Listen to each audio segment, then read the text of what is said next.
Tuh. Eh, yang terhormat Bapak Ketua Daerah Kabupaten Garut, yang saya hormati Bapak narasumber dan juga Ibu Bapak guru hebat yang telah bergabung pada malam hari ini. Alhamdulillahirabbil alamin wassalatu wassalamu ala asrofil anbiya wal mursalin wa ala alihi wa ashabi ajmain. Amma ba'du. Robbi zidni ilman warzuqni fahman, Robbi srahli sadri wa yassir li amri wahlul 'uqdatam min lisani yafqahu qawli. Alhamdulillah pada kesempatan kali ini IGI Kabupaten Garut dapat melaksanakan kegiatan rutin yaitu ngabaso iga. Ngabahas bareng IGI Kabupaten Garut ya sahabat sobat IGI Garut ya alhamdulillah ngabaso iga mudah-mudahan pada kesempatan kali ini kita semua mendapatkan manfaatnya, kita semua mendapatkan ilmu yang kita butuhkan pada malam hari ini. Alhamdulillah mudah-mudahan semuanya dalam keadaan sehat walafiat. Amin ya Allah ya rabbal Amin. alamin. Ya Rabbal Alamin. Salawat serta salam kita limpah curah kepada Nabi besar Muhammad Sallallahu Alaihi Wasallam. Perkenalkan, saya Dian Andriani yang biasa dipanggil dengan nama ininya ya, nama apa ya?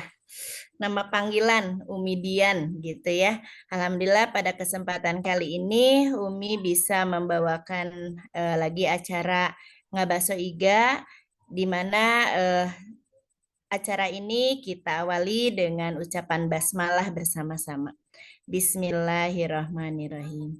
Adapun acara yang akan kita laksanakan pada malam hari ini, yang pertama adalah kita akan mendengarkan Indonesia Raya, yang kedua Maras IGI, yang ketiga sambutan dari Ketua Daerah IGI Kabupaten Garut, dan selanjutnya kita langsung ke materi Ngabaso IGA pada kesempatan kali ini yang berhubungan dengan hypnoteaching ya Pak Din ya, kalau nggak salah itu materinya yang insya Allah ini sangat bermanfaat sekali untuk kita semua pada kesempatan kali ini karena dengan hypnoteaching ya Pak ya. Ya, Ya, ya betul. betul hypnoteaching. Oke, sangat menarik sekali ya. Nah, kemudian untuk memanfaatkan waktu, marilah kita sama-sama mendengarkan Indonesia Raya.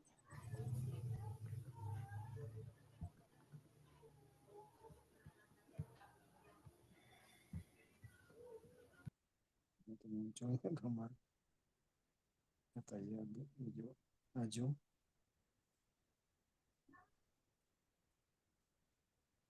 Cek, udah suaranya udah ini ya, sudah kedengaran.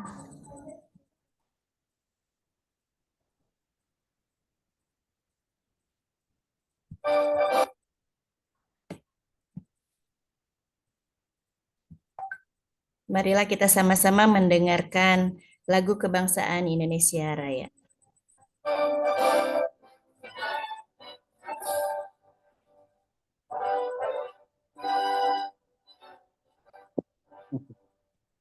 mana tuh adik berkeras sih mau misalnya ya pemilih ya pemilih kontes naon foto beli itu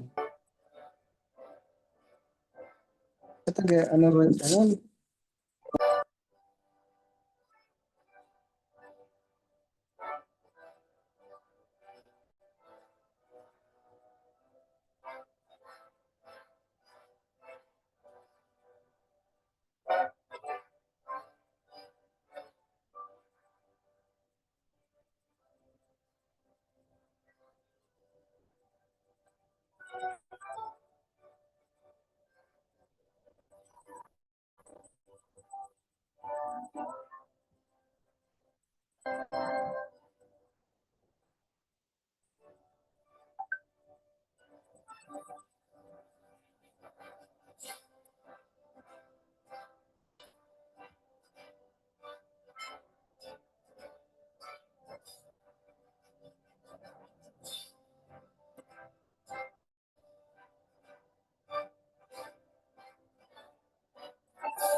Untuk selanjutnya, mari kita sama-sama mendengarkan Mars IGI versi IGI Kabupaten Garut.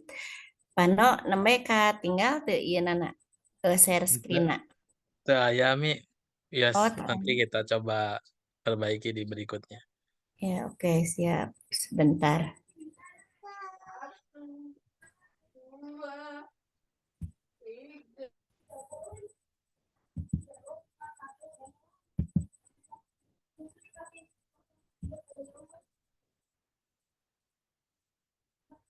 Biasa Pano iya ketinggalan. Masih ada tulisan screen sharing. Tacan diklik kok, Mi. Kah? Ya, sok mulai.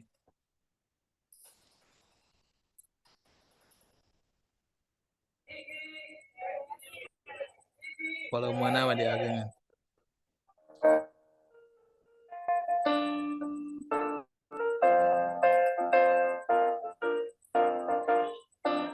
Ikatan Guru Indonesia.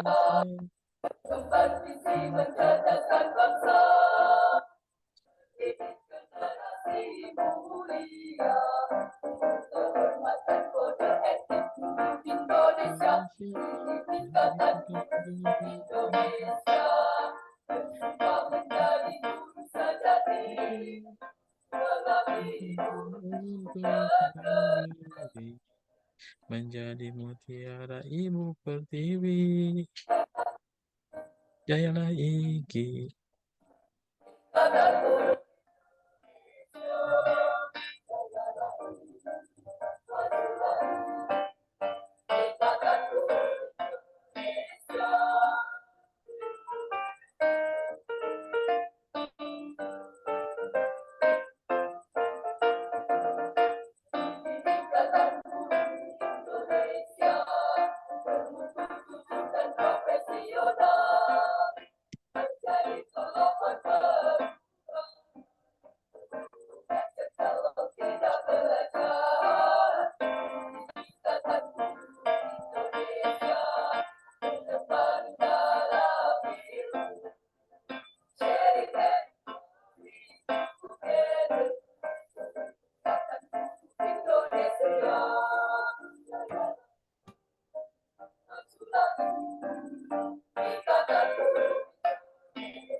Alhamdulillah untuk acara selanjutnya, mari kita sama-sama mendengarkan sambutan dari Bapak Ketua Ikatan Guru Indonesia Kabupaten Garut yang akan disampaikan oleh Bapak Ketua Pak Nono Kartono. Kepada Bapak dipersilakan. Terima kasih. Assalamualaikum warahmatullahi wabarakatuh. Dan kebiasaan baiknya selain kita Indonesia Raya, kedengaran suaranya? Sudah jelas suaranya? Aman, Pak Ketua. Aman. Aman. Ya, setelah Indonesia Raya, Mars Igi, kita juga sedikit baca ayat suci Al-Quran. Kita sama-sama baca Quran, Al-Fatihah, Bismillahirrahmanirrahim. Alhamdulillahirabbil alamin, Ar-Rahmanirrahim, Maliki yaumiddin. Iyyaka na'budu wa iyyaka nasta'in, ihdinas siratal mustaqim, syiratal ladzina an'amta 'alaihim, ghairil maghdubi 'alaihim waladdallin. Amin. Nah, itu salah satu juga Ciri khas. kebiasaan kita juga sedikit banyak mudah-mudahan selalu tertanam berapapun siapapun yang hadir tentu kita istiqomah bismillah dalam kegiatan ngabaso iga ngabahas bareng Sobat Igi Garut. Alhamdulillah di sini ada juga dari Igi Jawa Barat. Selamat datang ya, luar biasa. Ada teman-teman kita dari Igi daerah yang lain. Ada sebelumnya tadi ada dari Nusa Tenggara ya. Ada dari Jawa Timur. Kemudian ada Kota Tasik. Dan Igi OI itu yang daerah mana ya Pak? IGOI. Nah, Bapak Sabto dan bapak-bapak yang lainnya, ibu juga yang hadir pada malam ini, termasuk dari warga Garut, kita sama-sama belajar, apalagi ini menarik, menurut saya ini menarik ya, hypno teaching ini luar biasa. Oh, Sumatera Selatan, Ogan Ilir ya. Selamat datang bergabung dengan kami, meskipun hanya 27 orang, mudah-mudahan ini juga menginspirasi. Karena dari berbagai daerah gitu ya, mewakili bisa juga mengamalkan ilmu yang kita akan dapat melalui coach Diniar ini luar biasa, gelarnya panjang, banyak sertifikatnya. Mudah-mudahan ini menginspirasi. Hari ini kita daring, mudah-mudahan kita juga dalam waktu tidak lama bisa offline ya, mungkin lebih terasa gregetnya, bisa praktek langsung, tapi mudah-mudahan ini langkah awal saja untuk kita mencoba apa sih hypnoteaching itu pentingnya bagi kita seperti apa dan mudah-mudahan ini menginspirasi untuk Bapak Ibu semangat terus belajar, jangan sampai di beberapa hari ini kita disuguhi dengan berbagai informasi bagaimana kelakuan anak-anak di TikTok menjelekan guru, bagaimana kejadian-kejadian yang di luar nalar gitu sehingga berefek kepada pendidikan tentunya di beberapa daerah. Oleh karena itu, dengan Ngabaso Iga ini dengan berbagai daerah bisa hadir, tentunya bisa sharing juga untuk kemajuan pendidikan bukan hanya di Garut tapi untuk Indonesia. Intinya supaya kita sukses bersama dengan slogan sharing and growing together. Dan kalau di IG Garut ada tambahnya adalah DKA, Dinas Karena Allah. Ini Pak Diniar Oh. ini udah luar biasa ya. Udah 2 kali mengisi jadi narasumber kita dengan Dinas Karena Allah dan tentunya semoga amal ibadah beliau dan siapapun nanti yang sudah dan yang belum mau ke depan mau berbagi dengan IG Garut selalu disehatkan, dimudahkan rezekinya, dan tentunya sehat itu mahal. Kuncinya satu, senang hati, kalau sakit adalah salah kita. Tentunya kita sama-sama berikhtiar, mengejar ridho Allah Subhanahu wa Ta'ala, dan sebentar lagi menghadapi bulan suci Ramadan. Saya secara pribadi mohon maaf lahir dan batin atas segala kekurangan, dan mudah-mudahan kita semua bisa melaksanakan ibadah saum tahun ini lebih baik dari tahun-tahun sebelumnya dan kita juga bisa melaksanakan ngabaso iga dengan waktu yang disesuaikan. Mungkin jadi siang ke depannya gitu ya. Atau dengan offline juga disesuaikan dengan para pemateri. Itu saja mungkin pada kesempatan ini. Sekali lagi mohon maaf. Terima kasih. Selamat menyaksikan, selamat menikmati, dan mudah-mudahan bermanfaat untuk semua. Terima kasih. Assalamualaikum warahmatullahi wabarakatuh. Waalaikumsalam Waalaikumsalam warahmatullahi warahmatullahi wabarakatuh. wabarakatuh. Ya, terima kasih Pak Nono untuk sambutannya. Nah, baik Bapak Ibu guru hebat, di sini mungkin Bapak Ibu guru hebat sudah tidak sabar ya dengan pada kesempatan kali ini bahwa di sini adalah tentang hypnoteaching. Nah, bagaimana nih biar anak-anak murid kita bisa ingatan untuk untuk pelajarannya itu lebih nempel lagi. Terus bagaimana nih kita biar bisa membuat anak-anak itu belajar dengan menyenangkan dan juga penuh motivasi. Nah, di sini kita akan sama-sama belajar bersama Coach Diniar Januar Arifin dengan gelarnya, iya benar sangat panjang sekali ya, Pano ini, Pak Dini. Oke, Coach Dini di sini nama lengkapnya mungkin untuk profilnya bisa ditampilkan, Coach. Namanya adalah Diniar ZA, SPD, MPD, CH, CHT, CHTC, CCLS, CTRS, CCHS. Wah, ini panjang banget ya. Oke, di Bayar sini sertifikatnya. iya, banyak sertifikatnya. Di sini Coach Dini adalah guru SMA Negeri 4 Garut. Kebetulan menjadi anggota IGI itu sudah lama ya, Pak Din. Bisa diperbesar lagi, Coach? Tak.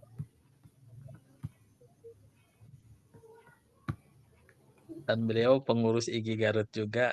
Ya. Ya, pengurus. Kelihatan. Ya, kelihatan. Ya. Oke. Hypnoparenting, hypnoteaching pada malam hari ini akan disampaikan oleh Coach Diniar, SPD, MPD, CH, CHT, CHTC, CCLS, CTRS, CCHS. Mungkin itu kalau ini pakai bahasa Inggris mungkin ya Coach ya, harusnya ya. CCLS, CTRS. Oke, sangat Bapak panjang dibaca sekali. saja.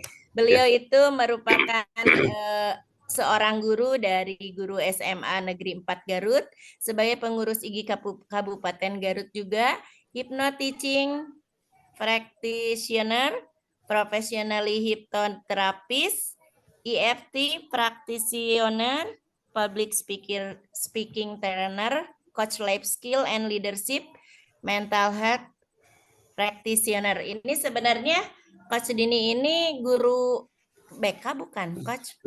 Saya guru biologi, Umi. Guru biologi. Biologi, Cuman Masya luar Allah. biasa ya. Luar Ingin biasa belajar. makasih kurikulum.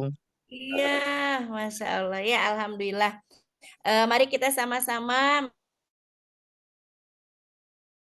dengan Coach Dini. Kepada Coach Dini, waktu. Baik, terima kasih. Assalamualaikum warahmatullahi wabarakatuh. Suaranya aman ini? Bapak-bapak Ibu semuanya? Aman, Coach. Baik, alhamdulillahirrahmanirrahim. Baik, sebelum kita mulai, ingin berdoa dulu nih Pak Ketda. Karena alhamdulillah bertambah terus ya peserta untuk Zoom kita malam hari ini. Qadarullah, setiap apapun yang terjadi pada kejadian itu selalu karena takdir Allah gitu ya. Kita gak perlu khawatir, tapi betul berapapun peserta dari webinar ini atau ngobrol kita hari ini itu karena memang kuasa Allah. Kita tidak bisa berkehendak, tidak bisa berkeinginan kecuali hanya memang karena kehendak Allah. Pinginnya ada 100.000 begitu ya, tapi karena memang Allah berkehendak demikian, kanan ya husnuzon aja. Baik, saya ingin berdoa dulu nih buat teman-teman Bapak Ibu guru yang hebat dan luar biasa. Ya Allah, mudah-mudahan yang hari ini mengikuti Ngabaso IGA yang sedang open camp, Allah mudahkan jalannya untuk bisa berumroh, segera berumroh tiap bulan ya Allah. Amin. Dan bagi yang hari ini belum bisa open camp, tetap bisa berangkat umroh juga ya Allah, tetapi setelah yang sudah open camp.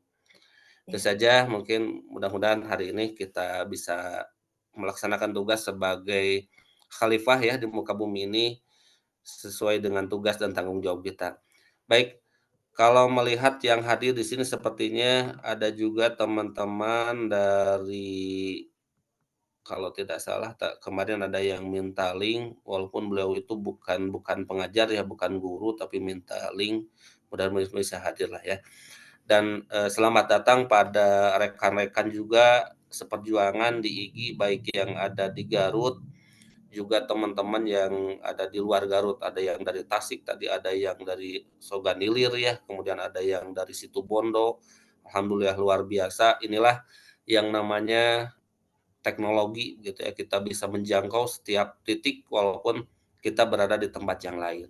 Baik, Bapak Ibu semuanya, pada malam hari ini mudah-mudahan Allah berkahi kita dalam berbagi kali ini ya, karena ini berbagi sebetulnya bukan menceramahi atau menggurui, karena insya Allah mungkin ketika berbicara tentang materi yang akan saya sampaikan, ada beberapa guru justru yang memang ini sudah jadi praktisioner lapangan begitu ya. Kalau saya ini sebetulnya Pak Keta, Umi baru belajar, tetapi ingin berbagi lah istilahnya gitu, ingin berbagi karena ada beberapa level orang gitu ketika dia sudah belajar tambah menambah, dia akan takut kurang berkurang ya. Iya. Tetapi kalau orang sudah belajar bagi berbagi, maka dia akan kebagian kali berkali gitu. Ya, Amin. ini Ya. yang perlu kita pahami semuanya ya. Baik, Bapak Ibu semuanya, mohon izin perkenalkan kembali, nama saya Dinarzain Nur Arifin. Saya sebetulnya sama seperti Bapak Ibu yang lain, guru juga. Saya mengajar di SMA Negeri 4 Garut, di Cikajang tepatnya, dan saya mengajar mata pelajaran biologi. Namun mungkin tadi ada pertanyaan, ini guru BK atau bukan ya? Jadi sebetulnya saya itu guru biologi tetapi ada nuansa-nuansa BK begitulah ya. Jadi lebih lebih suka ke hal-hal yang sifatnya psikologi gitu ya. Baik, Bapak Ibu semuanya, sebelum kita mulai ke materi, karena ini sharing saja, saya mau tanya dulu nih di, eee, chat room-nya supaya bisa menjawab pertanyaan yang ingin saya sampaikan terlebih dahulu. Bapak Ibu apakah pernah mendengar istilah hypnoteaching ini sebelumnya? Kalau pernah silakan ketik angka 1, kalau belum pernah ketik angka 0. Silakan di chat room-nya diketik, kalau pernah mendengar istilah hypnoteaching diketik angka 1, kalau belum pernah mendengar silakan ketik angka 0. Wah, luar biasa nih. Ini banyak praktisi juga nih. Ya, ada yang sudah pada tahu sepertinya nih. Nggak apa-apa nih yang ada yang masih dalam perjalanan, semoga lancar di jalannya ya, selamat. 1. Oke oke. Ya, dari sekian banyak yang mengikuti kegiatan seminar kita bukan seminar, maaf ya, terbiasa dengan seminar ya. Dengan berbagi kita malam hari ini, alhamdulillah sepertinya sudah sebagian besar gitu ya, sudah pada mengenal istilah hypnoteaching, gitu, amin. Namun nanti kita coba sharing aja ini hypnoteaching itu seperti apa gitu ya. Baik Bapak Ibu, mengingat waktu ini sudah pukul 20 ya, kita langsung saja mohon izin saya mau sharing dulu, layarnya supaya bisa dilihat. Oke. Betul. Oke, sudah terlihat Bapak Ibu semuanya? Ya, Ya, sudah jelas. baik. Mohon izin saya share, slide. Kita akan berbicara tentang hypnosis for teaching ya, atau disingkat dengan hypnoteaching. Di mana tujuannya adalah meningkatkan efektivitas pembelajaran dengan teknik hipnosis ya. Baik. Nah, berkaitan tentang tadi istilah hypnosis for teaching. Nah, saya mau tanya nih ke Bapak Ibu semuanya yang sudah pada tahu atau yang belum tahu. Ketika mendengar kata hipnosis, apa yang terbayang atau Anda pernah tahu, apa sih sebetulnya hipnosis?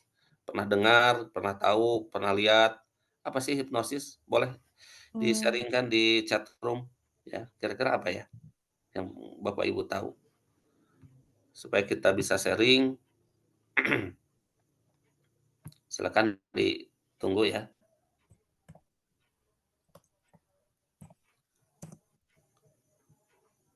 Oke, sudah ada nih. Oke, berhubungan dengan sugesti betul ya, Umidian ini berhubungan dengan sugesti. Silakan ada lagi yang lain? Silakan dibaca.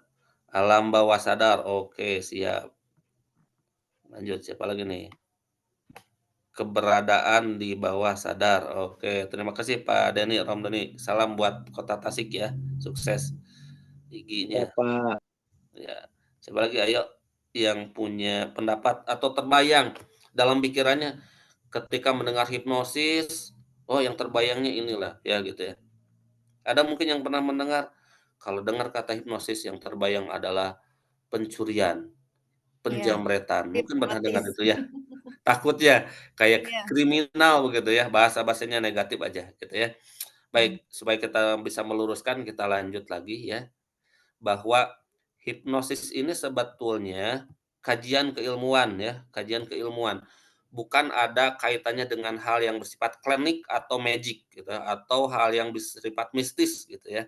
Nah, orang menganggap bahwa orang yang terjun di dunia hipnosis itu kalau dia nepuk seseorang maka segala sesuatu bisa diikuti. Sebetulnya enggak.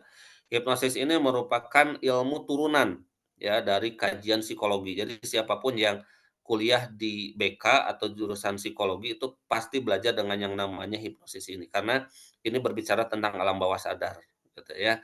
Baik. Supaya lebih jelas kita lanjut pada slide selanjutnya. Oke, ini nama saya ya. Oke, ini terima kasih buat yang sudah membuatkan slide untuk flyer-nya, terima kasih banget, ini luar biasa ya. Di sini juga ada teman-teman yang dari RCI dan dari IBH sebagai teman-teman saya ketika saya pelatihan di hypnoteaching ataupun hipnosis dan, hipnoterapi ya. Kita lanjut.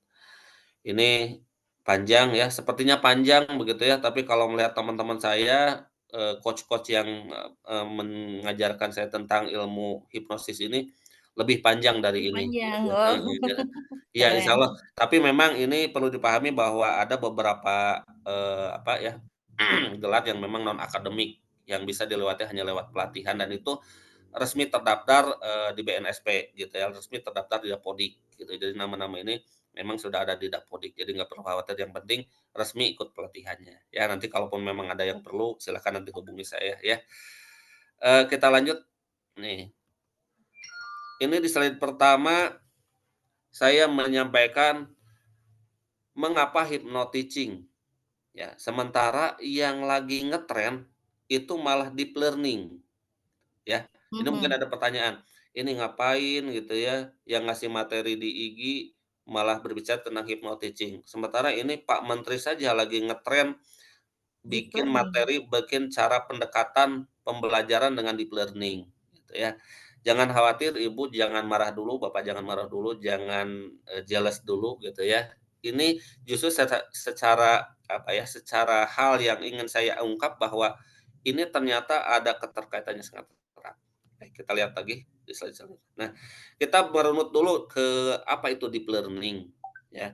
Mungkin Bapak Ibu sudah pernah membaca tentang Eee, pendapat atau hal yang disampaikan oleh, Pak Menteri kita ya dari Kemdikdasmen ya, Abdul Muti bahwa deep learning adalah pembelajaran mendalam, merupakan pendekatan yang memuliakan dengan menekankan pada penciptaan suasana belajar dan proses pembelajaran.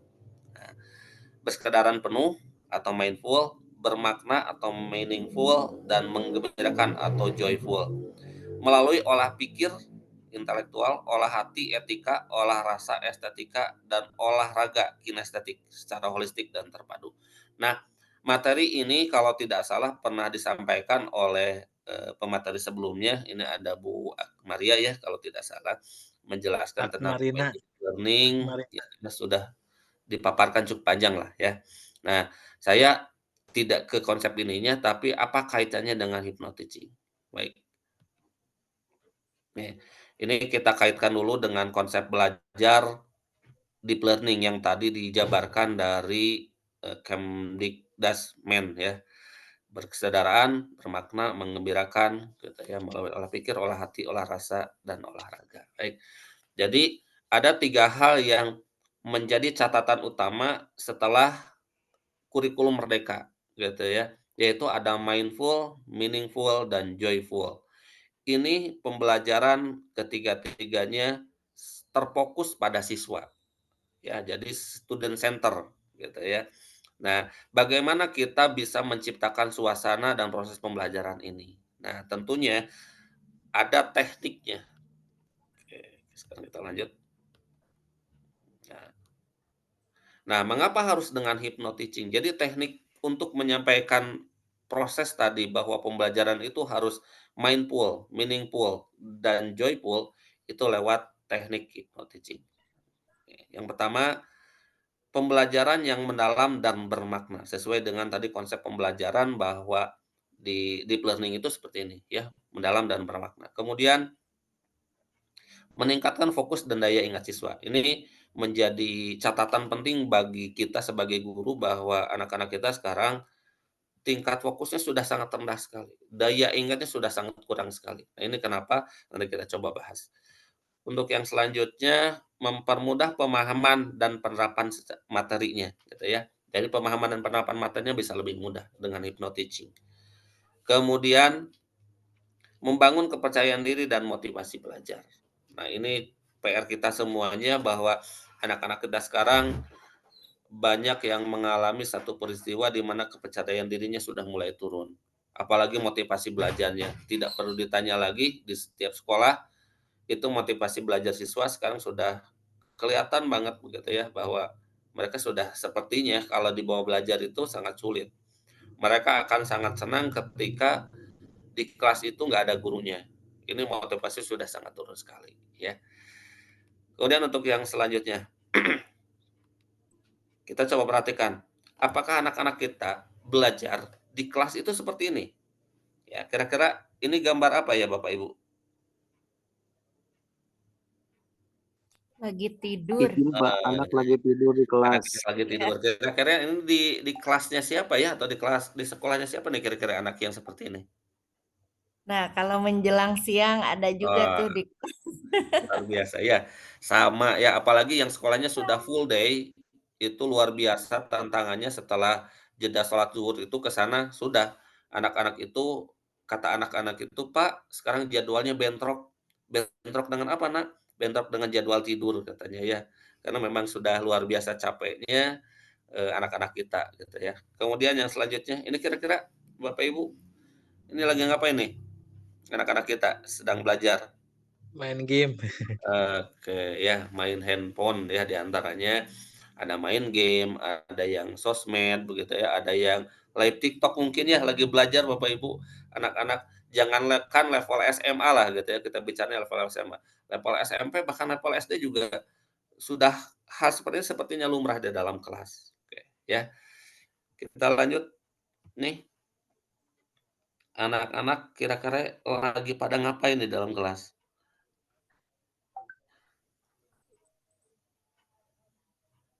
Ada yang bisa lagi main games ya. games yang di bawahnya, Bu? Maju ngalamun. Nah itu, anak-anak kita itu sekarang banyak yang bengong, ya. Jadi ketika kita masuk ke dalam kelas, anak-anak itu sudah, apa ya, tatapannya sudah kosong gitu ya, bengong, Iya, ngapain gitu ya, apa yang dipikirin Hokcai teh. Salah satu nah mah itu hokcai. anak-anak cai kita itu betul. Mohok bari ya. ngacai. Nah, itu level-level pembelajaran di tingkat SD, SMP mungkin masih menemukan seperti itu. SMA mah ya sama aja sebetulnya, nggak ada bedanya, sama aja yang seperti ini. Apalagi di ini baru baru, pembelajaran jam pertama, jam kedua anak-anak sudah seperti ini. Coba bayangkan Bapak Ibu, kira-kira bisa menyampaikan materi atau tidak? Ya sepertinya sangat mustahil ya kita bisa menyampaikan materi. Dan terakhir ini, Hmm, lagi kayak pada banyak pikiran. Banyak pikirannya, di situ bisa dilihat gitu ya, ada matematika, Stres. ada kimia, ada baca, ada praktik dan sebagainya. Anak-anak kita tuh luar biasa begitu ya, terlalu banyak pikiran gitu ya. Padahal mereka usianya begitu masih masih apa ya, belum cukup untuk terlalu banyak pikiran seperti ini. Nah, ini menjadi catatan kita semuanya ya, apakah memang ini ada yang salah, yang siapa yang salah gitu? Apakah anak-anak kita sebagai gurunya, atau sistem kita ya? Nah, nanti kita coba bahas ya. Tapi yang pasti ketika berbicara sistem, mungkin secara kapasitas atau capacity, saya secara pribadi mungkin tidak tidak bisa langsung sana ya. Nanti tugas kita lah sebagai guru-guru yang terikat gitu ya dalam ikatan guru. Nah, ini penting atau perlu menyampaikan kepada para birokrat untuk menyampaikan bahwa perbaiki gitu ya Bapak Ibu.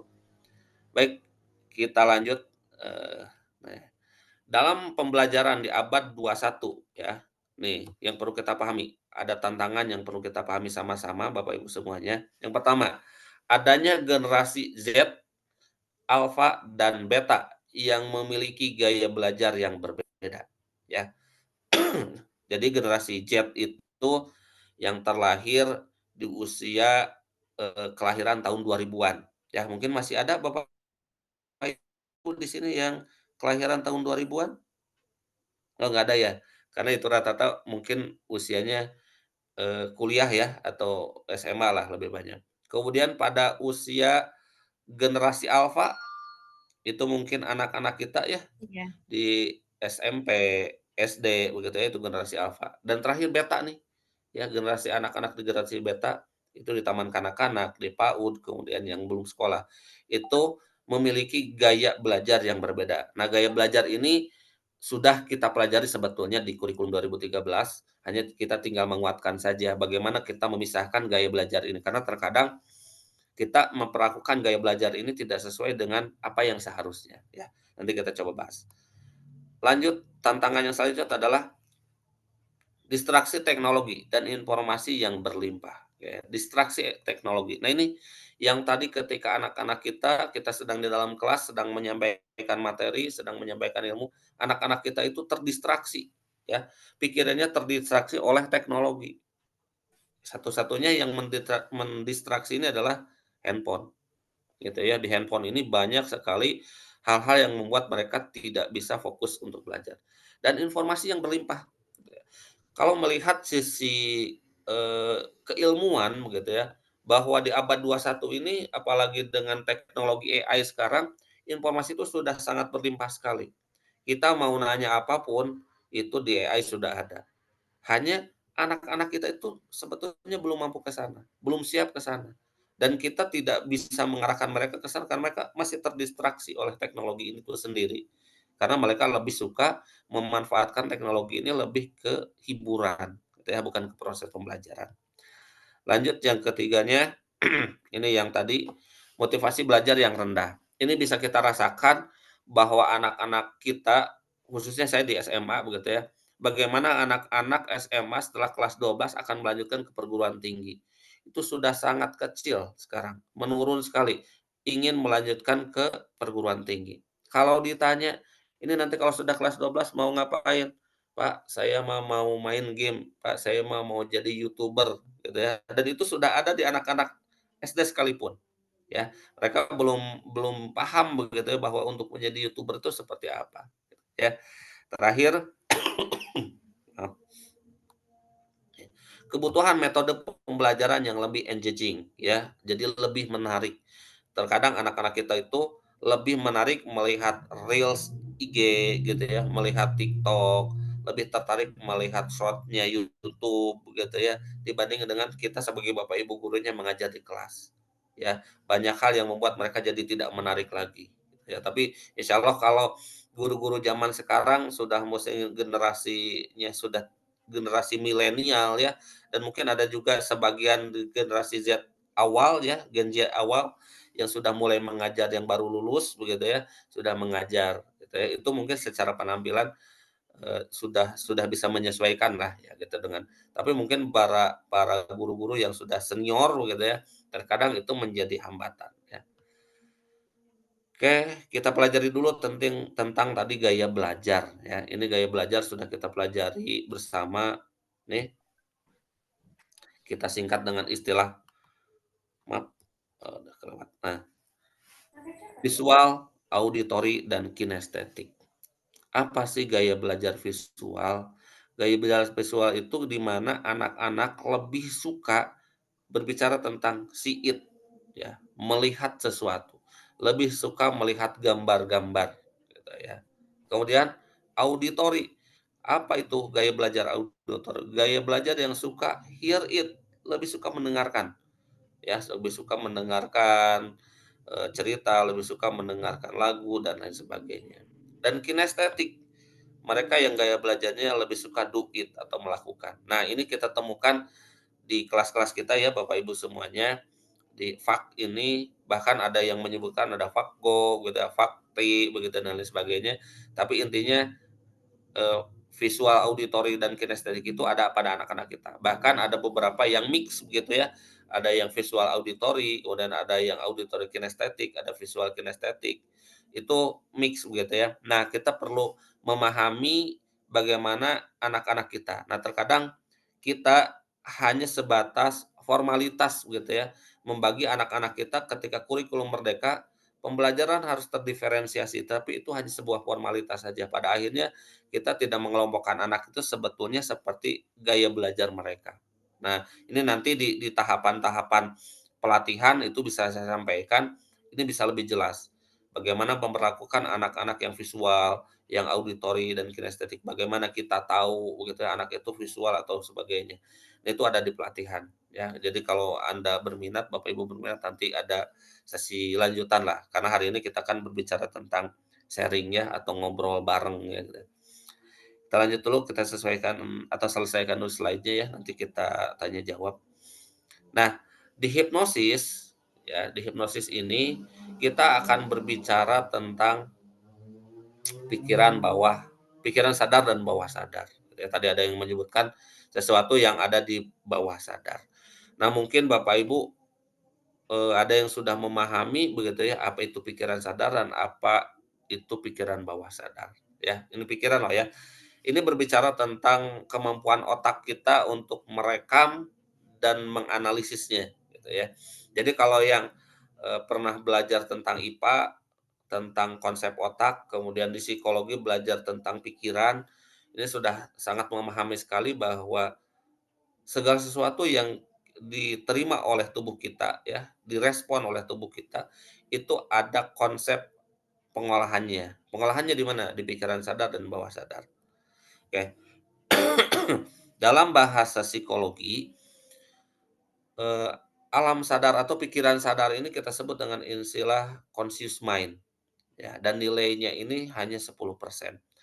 Dan subconscious mind atau pikiran bawah sadar, ini nilainya sampai 90%. Dulu saya pernah belajar, dulu itu masih 20-80 ya. Sekarang sudah jadi 10-90. Sangat luar biasa, seperti melihat sebuah gunung es yang ada di lautan yang luas. Kita hanya melihat bagian yang terkecil saja, itu yang disebut dengan pikiran sadar, dan ternyata di bawah lautnya itu sangat besar sekali begitu ya, gambaran tentang gunung es tadi. Itu yang disebut dengan pikiran bawah sadar. Nah, konsep pikiran sadar dan bawah sadar ini merujuk pada konsep bagaimana tubuh kita menangkap informasi. Ya, baik guru, semuanya menangkap yang namanya informasi. Gitu, ya. Nah, ketika menangkap informasi itu, sebetulnya tubuh kita itu hanya membutuhkan 5 alat saja ya untuk menangkap informasi. Ya. Yang pertama, apabila informasinya itu berupa cahaya ya atau gambar, maka yang kita gunakan adalah visual sensory. Ya, visual sensory itu apa? Mata ya. Kemudian ketika kita berbicara tentang suara atau bunyi, maka sensor di tubuh kita berupa audio sensori. Ya, audio sensori itu telinga kita yang ada 2, itu fungsinya untuk mendengar.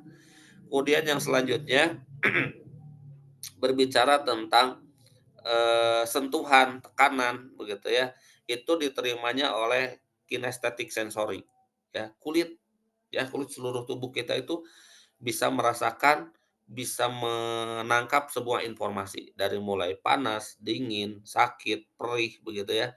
Nah itu audio, visual, audio, dan kinestetik. Dan ada lagi 2 lagi yaitu olfactory sensory ya, berbicara tentang aroma ya, hidung kita berperan di situ ya. Dan terakhir adalah gustatory sensory, yaitu lidah kita yang bisa merasakan rasa. Jadi setiap hal-hal yang masuk ke dalam tubuh kita itu dirasakan oleh 5 hal tadi, diterima oleh 5 hal tadi. Nah, dikemanakan informasi yang sudah diterima oleh tubuh kita yang 5 tadi? Kira-kira dikemanakan nih? Dari mata, dari telinga, dari hidung, dari kulit, dari lidah, kira-kira kemana Pak? Ke otak, Pak, kotak. Nah, oke ya, kotak ya. Jadi semuanya hal-hal yang kita terima kita simpan di dalam otak. Nah, di dalam itu otak kita itu ada proses pengolahan. Nah, ketika proses pengolahan itu belum berlanjut, masih proses di dalam otak dan dipanggil lagi, itulah yang disebut dengan pikiran sadar. Ya, jadi kalau kita menghafal, baru baca beberapa detik, kemudian dipanggil ditanya, ingat lagi itu masih pikiran sadar. Tapi jauh setelah itu, semua informasi itu akan dimasukkan ke dalam bawah sadar kita, ya, ke dalam bawah sadar kita, sehingga kita merespon. Artinya begini, kalau misalnya kita melihat atau merasakan rasa rasa sakit begitu ya, rasa sakit, di pikiran sadar ketika tubuh kita tertusuk, ya, jari kita tertusuk. Nah, pada saat tertusuk, kemudian kita merasakan sakit, itulah yang disebut dengan pikiran sadar, ya. Tetapi ketika jarum itu menyentuh kulit kita, itu kita merasa sakit. Tapi ketika jarum itu sudah kita cabut, kemudian mengapa tubuh kita masih merasakan sakit? Karena rasa sakit yang diterima kulit kita itu sudah disimpan di otak dan disimpan jauh di dalam alam bawah sadar sehingga kita masih merasakan sakit. Padahal jarumnya sudah tidak ada. Nah, itu disebut dengan pikiran bawah sadar.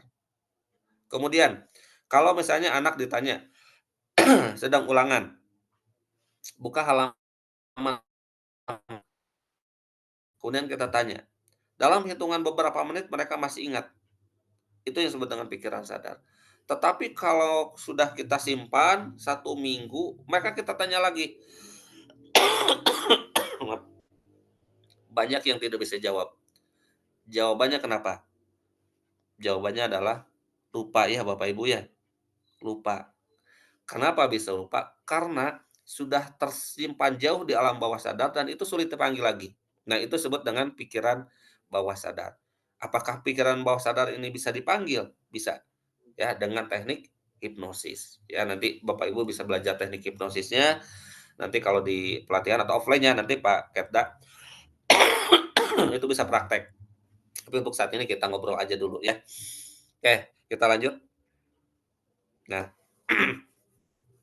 apa core-nya deep learning dalam hypnoteaching? Jadi, apa intinya deep learning ini dalam hypnoteaching?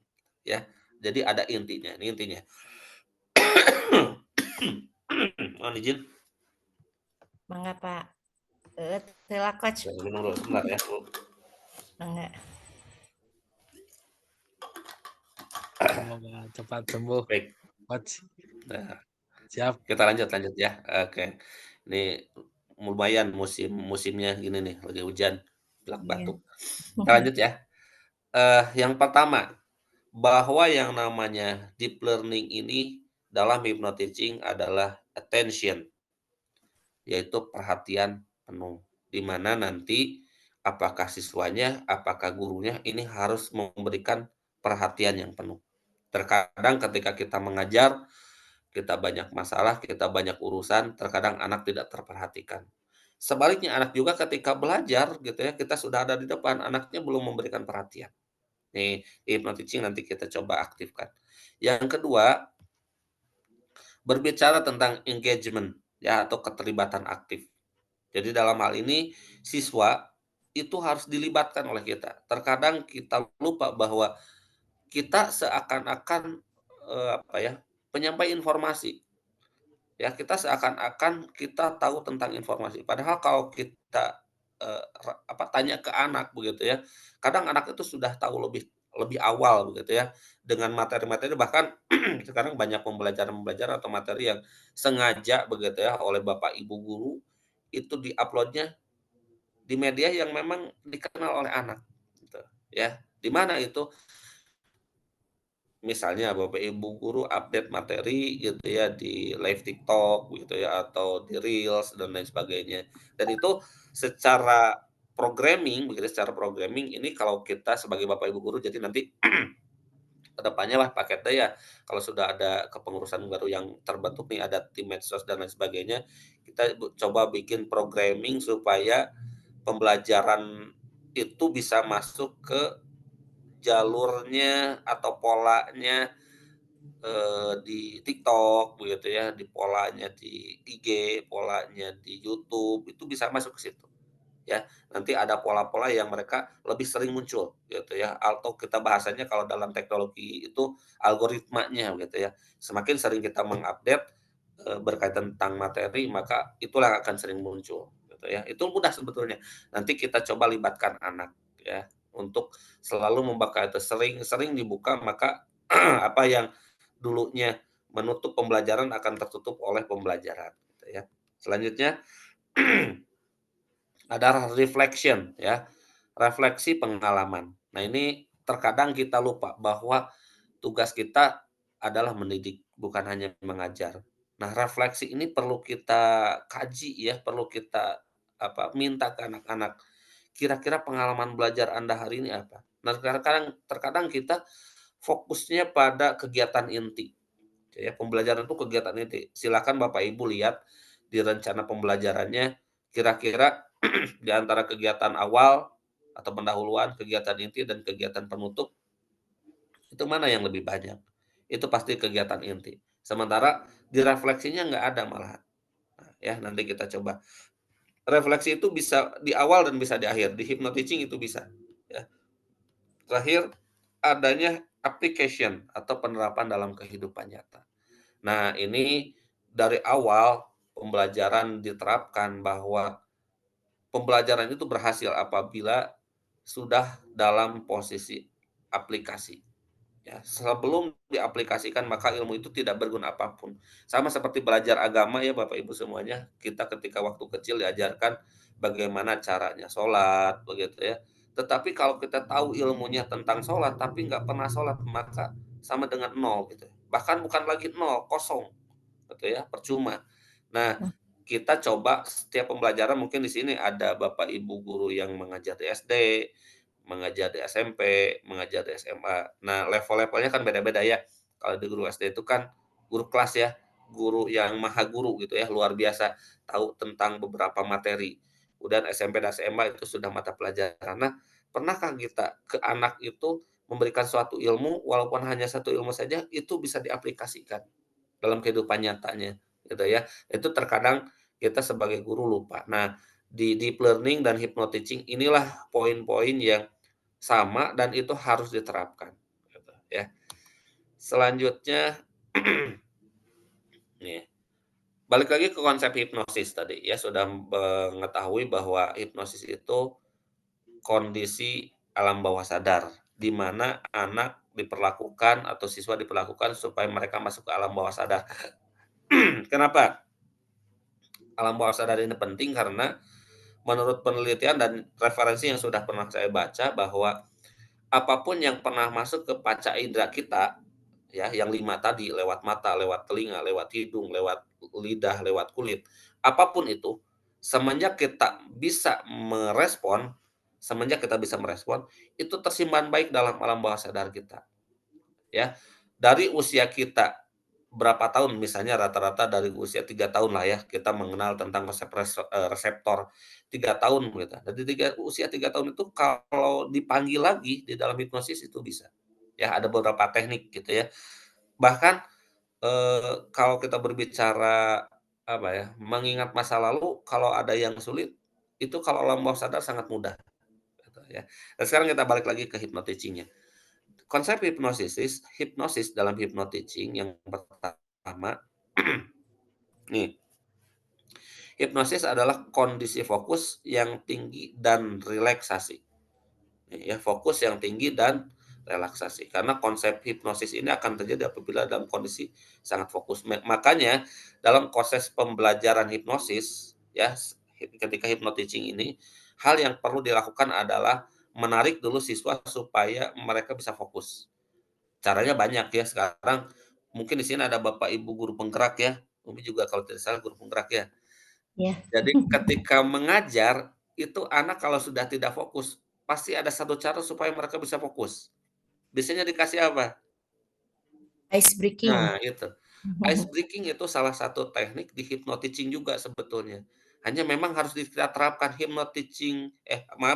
ice breaking-nya mana nih yang cocok gitu. Ya, karena ada beberapa ice breaking yang tidak bisa diterapkan. Misalnya anak-anak sudah capek olahraga, sudah tidak fokus, kita kasih yang ice breaking yang gerak-gerak, malah tambah capek anak-anak. Nah, nanti insya Allah di sesi selanjutnya ada beberapa ice breaking yang akan saya share gitu ya ke teman-teman. Kalau tidak salah ada berapa ya, banyak lah. Itu ada jenis-jenis ice breaking gitu ya. Selanjutnya yang kedua, memanfaatkan otak untuk meningkatkan daya serap. Nih, gelombang otak kalau yang pernah belajar tentang gelombang otak itu ada 4 ya Bapak Ibu semuanya. Dari gelombang alfa, beta, ya, delta, dan delta, gitu, ya. Nah, gelombang-gelombang otak ini berfungsi untuk menangkap sinyal-sinyal tubuh kita ketika bergerak, ya. Contohnya begini, ketika orang dalam kondisi beta, beta itu kondisi di mana seseorang dalam kondisi sadar atau pikiran sadar. Dan biasanya dalam pikiran sadar ini tadi sudah kita bahas sama-sama bahwa itu ingatannya hanya short term memory, memorinya jangka pendek. Ya, jadi jangka pendek. Jadi kalau baru disampaikan ditanya baru masih ingat, itu yang disebut dengan short term memory. Itu masih gelombangnya gelombang beta. Tapi ketika anak-anak sudah masuk ke gelombang alfa dan gelombang theta, di situ anak bisa menerima memori begitu luar biasa. Mereka bisa mengingat tanpa harus melihat. Mereka bisa mengingat tanpa harus mendengar. Nah, itu konsep alfa. Nanti kita bicara tentang bagaimana memasukkan siswa itu ke alam bawah sadar ya, memanfaatkan gelombang otak ya. Oke, selanjutnya menggunakan afirmasi positif untuk mempercepat pembelajaran. Nah, afirmasi positif ini sebetulnya kalau di dunia terapi ini sangat luar biasa. Bahkan Bapak Ibu ketika sakit begitu ya, kemudian datang ke dokter, sebetulnya dokter itu sedang melakukan sebuah tindakan hipnosis. Hanya kita saja nggak sadar ya. Ketika kita datang ke dokter, kemudian kita sudah selesai diperiksa, sudah akan diberikan obat dan sebagainya, pasti ada satu kata afirmasi positif yang disampaikan oleh dokter dan itu masuk ke alam bawah sadar kita. Kata-katanya kurang lebih seperti ini. Mudah-mudahan sama di setiap dokter itu seperti itu. Apa kata-katanya Bapak Ibu? Semoga cepat sembuh. Itu adalah afirmasi positif. Dan itu ketika masuk ke alam bawah sadar kita, itu terkadang begitu ya, terkadang kalau sudah masuk ke alam bawah sadar, kemudian kita sakit lagi dengan sakit yang sama, kemudian kita pergi ke dokter yang sama, itu belum diperiksa udah sembuh Bapak Ibu. Itu luar biasa ya. Itu yang disebut dengan aktivasi alam bawah sadar. Nah, itu jadi sangat penting nih bisa mengaktifkan alam bawah sadar. Nah, nanti Bapak Ibu, hipnosis ini apakah untuk orang lain? Enggak. Nanti kita belajar yang namanya self hypnosis. Bagaimana kita mengungkap atau meningkatkan alam bawah sadar kita supaya kita satu misalnya bisa menyembuhkan diri sendiri ya, self healing itu ada yang self hypnosis. Bagaimana cara meningkatkan motivasi kita ya, self motivation itu lewat hipnosis juga. Banyak sebetulnya ya kalau kita pelajari, tapi mungkin tidak akan saya sampaikan hari ini, atau malam hari ini. Terakhir, menyampaikan informasi dengan cara lebih mudah diterima otak di bawah sadar. Nah, terkadang informasi yang kita sampaikan dalam proses pembelajaran itu tidak diterima oleh otak bawah sadar kita. Kenapa? Karena otak sadar kita sudah memblocking ya, sudah memblocking sesuatu yang memang itu tidak akan diterima oleh alam bawah sadar. Nah, ini saya sampaikan satu contoh ketika ada satu hal atau informasi yang kita sampaikan dan itu langsung diblocking oleh alam bawah sadar kita. Ya, misalnya begini, ada anak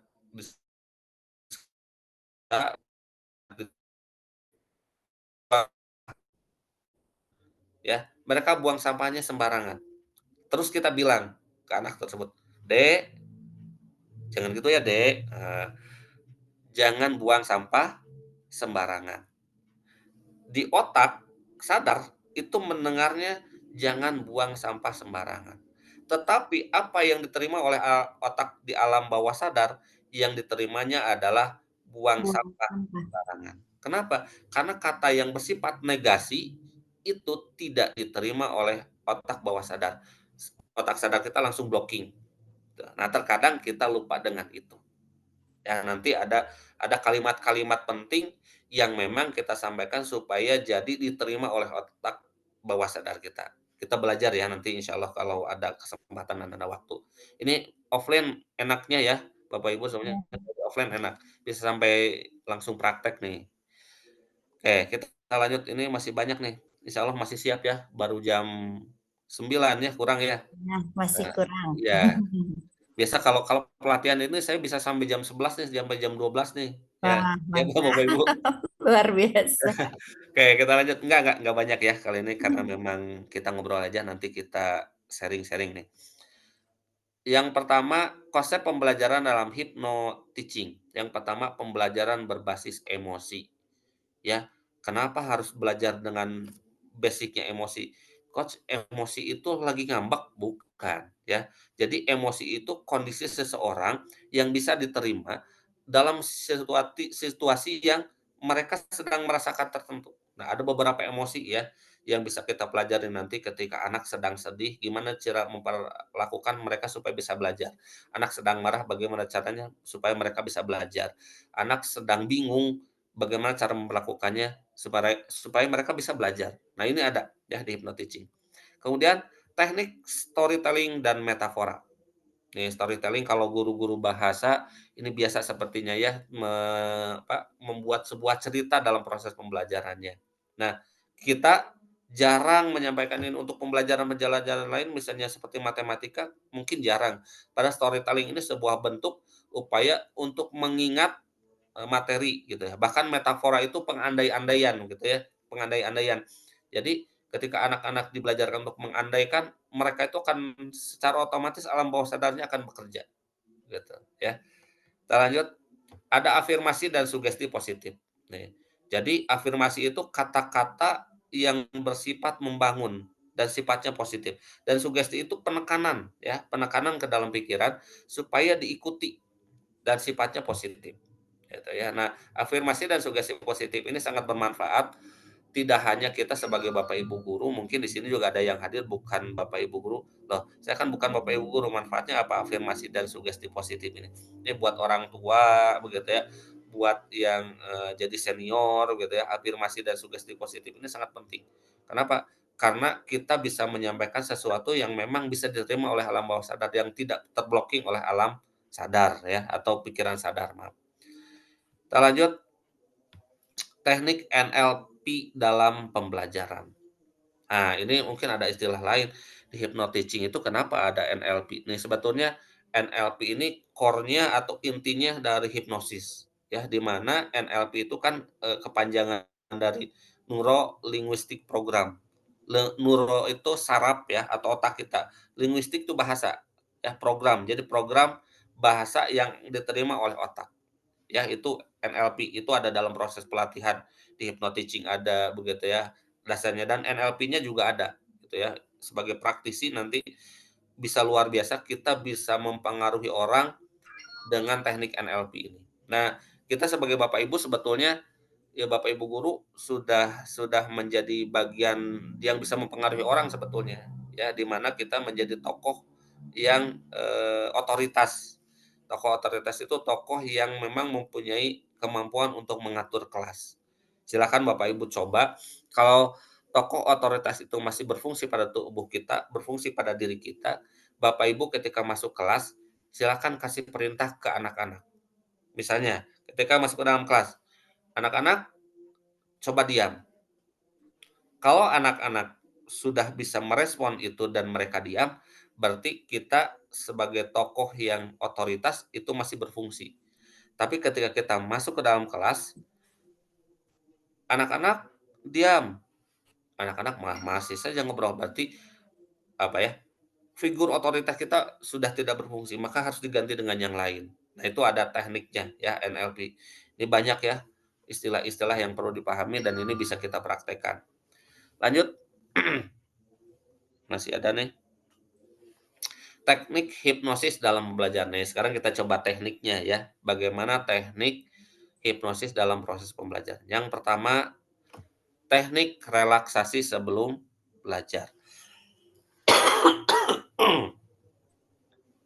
Jadi ada teknik relaksasi. Semua teknik hipnosis itu selalu diawali dengan teknik relaksasi. Ya. Teknik relaksasi itu teknik menyesuaikan tubuh kita supaya bisa menerima. Nah, ada satu teknik yang bisa disampaikan oleh Bapak Ibu nih, dalam teknik hipnosis itu ada yang disebut dengan building rapport gitu ya. Building rapport itu satu teknik untuk menyelaraskan bagaimana kita bisa menangkap sinyal-sinyal yang ada di siswa. Nah, salah satunya adalah memberikan teknik relaksasi. Ini teknik relaksasi ini sederhana sebetulnya Bapak Ibu. Jadi ketika Bapak Ibu masuk ke dalam kelas atau orang tua ketika mau ngobrol sama anak, berikan teknik relaksasi. Bagaimana caranya? Teknik relaksasi yang sederhana adalah dengan teknik pernapasan, ya. Di mana teknik pernapasan yang diatur dan berpola, itu akan mengatur relaksasi pada tubuh. Apalagi kalau sudah mendalami teknik hipnosis, anak-anak itu bisa ditekan sehingga mereka betul-betul rileks, betul-betul tenang, dan betul-betul nyaman, gitu ya. Yang selanjutnya, pemberian teknik sugesti positif dalam pembelajaran. Ada tekniknya, memberikan teknik sugesti positif. Kapan diberikan teknik sugesti positif itu? Ketika siswa sudah dalam kondisi rileks dan tenang, rileks dan nyaman, menerima apa yang bisa kita sampaikan. Tapi kalau belum bisa menerima, kita kasih sugesti positif itu tidak bisa. Kenapa? Karena mereka masih dalam kondisi pikiran sadar. Pikiran sadar itu nggak bisa, ya. Terkadang mereka berbenturan dengan apa yang mereka pahami di awal, gitu, ya. Selanjutnya, teknik visualisasi untuk meningkatkan pemahaman. Nah, ini perlunya belajar, gaya belajar adalah memberikan teknik visualisasi. Nah, teknik visualisasi ini kalau dalam hipnosis bisa berbentuk konkret, bisa juga berbentuk abstrak. Misalnya begini Bapak Ibu semuanya, ketika memberikan teknik visualisasi, ini sesuatu yang sangat luar biasa dan bisa diterapkan pada anak-anak. Sebagai contoh begini, ketika kita masuk ke dalam kelas, kita mau mengajar pembelajaran matematika misalnya, ya, pembelajaran matematika atau pembelajaran biologi lah pembelajaran saya. Ketika kita masuk ke dalam kelas, kita ingin memberikan visualisasi pada anak supaya bisa membayangkan. Bagaimana caranya? Mereka bisa memanggil apapun apapun yang pernah mereka lihat, apapun yang pernah mereka dengar, itu bisa ditampilkan. Caranya gimana? Misalnya begini, ketika mengajarkan tentang konsep, keanekaragaman gitu ya, tentang hewan, ya. Kita akan minta ke anak, coba bayangkan hewan berkaki 4.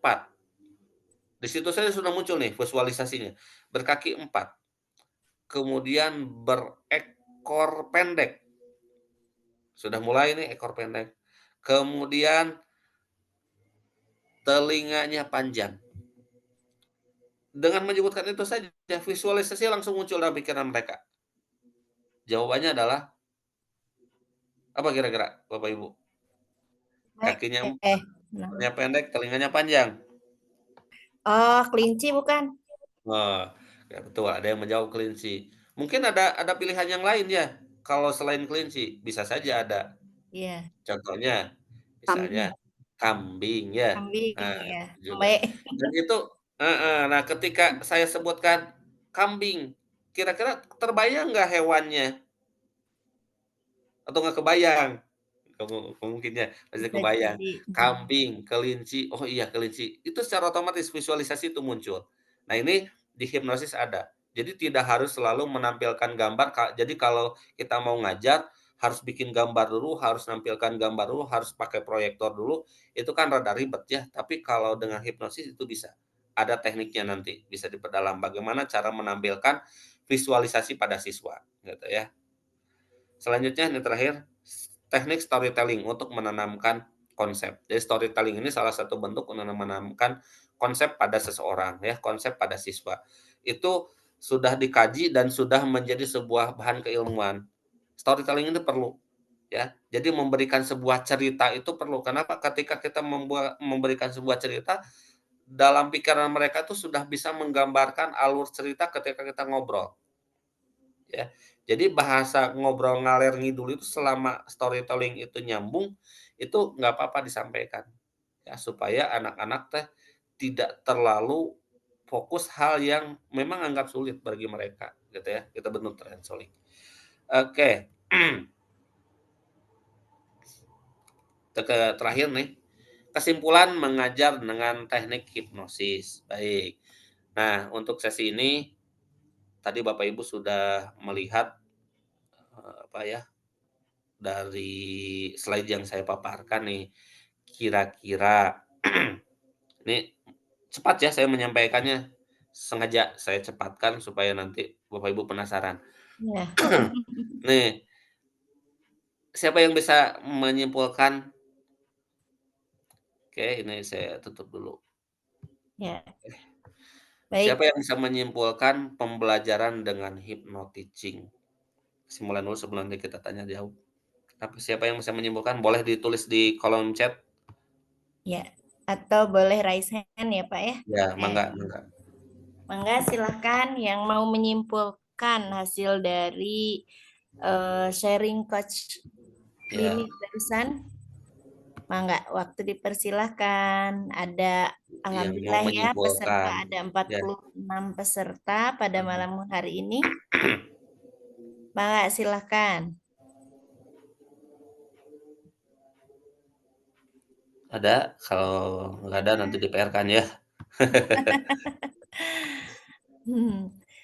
Oke. Ya, Sambil ini mungkin lagi pada ngisi absen sepertinya ya. iya, Apa? sepertinya seperti Ya. ini. Ya, oke, mungkin ini salah satunya dari hypnoteaching itu ya yang saya tangkap, bahwasannya bagaimana cara guru bisa menginstruksi atau bisa mengajak anak-anak untuk belajar dan bersemangat juga belajar dengan menyenangkan, mungkin seperti itu ya. Seperti halnya tadi yang dikatakan oleh Coach Dini itu, kalaupun misalkan sekarang kita bilang anak-anak sudah diam, kalau misalkan anak-anaknya sudah mulai diam berarti itu masih ada pengaruh kita Ya, ya. betul. Kita itu masih berpengaruh untuk anak didik kita. Tapi kalau misalkan di situasi anak yang cuek gitu ya, tidak memperhatikan, oh berarti di situ kita sebagai guru sudah tidak ada powernya, mungkin ya seperti itu. Iya, Nah, oke, betul. bagaimana pentingnya kita belajar tentang hip teaching ini mungkin salah satunya adalah untuk agar anak itu bisa fokus lagi ke kita untuk menerima pembelajaran dari kita gitu mungkin ya. Iya, betul ya. Baik. Jadi mungkin Bapak Ibu masih rada bingung ya ketika berbicara hypnoteaching ini gimana begitu ya prakteknya. Nanti sebetulnya ini sudah ada yang menambahkan nih Ibu Dede ya tadi, menggunakan teknik berkomunikasi yang sangat persuasif dan sugestif. Oke, bisa ya. Jadi intinya ketika proses pembelajaran berlangsung itu komunikasi ini yang jelas. Nah, komunikasi yang mana yang bisa dipakai dalam proses pembelajaran ya tadi NLP itu ya. Jadi proses penyampaian informasi yang bisa diterima oleh otak, bukan yang tidak diterima oleh otak. Nah, kita harus betul-betul paham bagaimana kondisi siswa ketika kita masuk gitu ya, harus betul-betul paham gitu ya. Nah, untuk memahami itu memang eh, kita bisa dengan cara membaca begitu ya Bapak Ibu, banyak sekali buku-buku tentang hypnoteaching yang beredar di pasaran gitu yang baik online maupun di toko-toko buku, silahkan dibaca. Tapi terkadang untuk prakteknya rada susah. Nah, biasanya kami di ruang cerdas begitu ya, itu biasanya setiap 1 bulan sekali itu ada pelatihan praktisi ya, praktisi untuk hypnoteaching. Kemarin juga tidak salah 2 minggu ke belakang itu ada pelatihan secara online gitu ya, untuk menjadi praktisi bagaimana menjadi seorang guru yang memiliki kemampuan dalam bidang hypnoteaching dan itu tersertifikasi begitu ya. Dan itu sertifikatnya juga diakui secara secara BNSP gitu ya. Jadi karena sebagai siswa di LKP maka kita diakui gitu ya, sertifikatnya diakui sebagai praktisi. Nah, nanti juga bisa Bapak Ibu bisa sharing-sharing juga gitu ya tentang ini. Baik, itu mungkin kurang lebih untuk materinya. Sampai kesimpulan, terima kasih kepada kemudian yang sudah memberikan kesimpulan. Mungkin masih banyak kesimpulan di Bapak Ibu, hanya mungkin belum bisa menyampaikan hari ini. Itu saja mungkin untuk materi.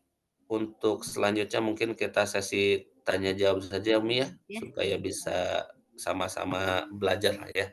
Ya. Mangga. Ya, Ibu Bapak guru hebat nih begitu jelasnya ya dan semakin penasaran nih kita tentang materi hipnoticing ini. Nah, baik teman-teman semua, siapa yang mau bertanya boleh raise hand dulu ya. Mangga dipersilahkan. Yuk, nanya yuk.